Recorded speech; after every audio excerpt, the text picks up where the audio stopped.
For 43 years, I've opened my radio show with the song, Tom Lehrer's version of the elements, in which he cleverly weaves the names of the chemical elements into a song to the tune of one from Gilbert and Sullivan's The Pirates of Penzance.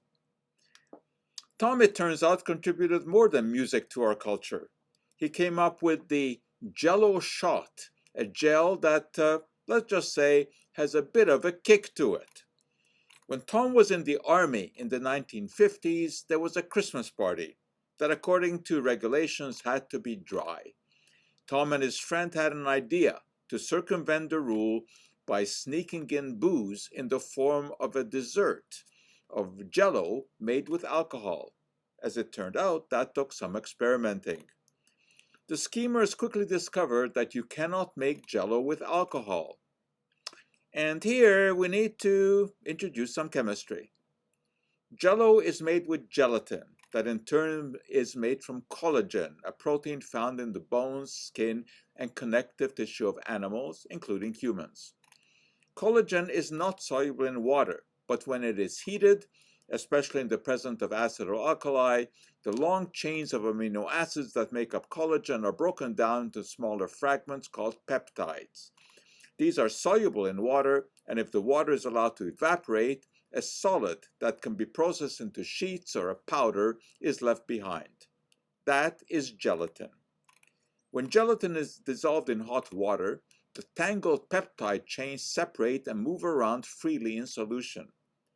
As the solution cools, the chains of amino acids are once more attracted to each other, but as they attempt to bind together, they trap water molecules in the matrix that forms, and the result is a gel. But as Lehrer found out, gelatin does not dissolve in alcohol.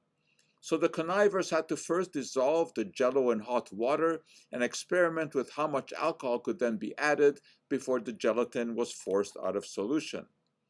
They eventually found just the right amount of orange Jell-O, water, and vodka to produce the Jell-O shot.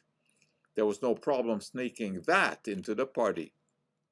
Although gels produced by boiling animal bones had been known since the 10th century, granulated gelatin was only patented in 1845. That is when Pearlie Bixby used in 1897 to produce a dessert, and that was in Leroy, New York. He trademarked this dessert Jell-O.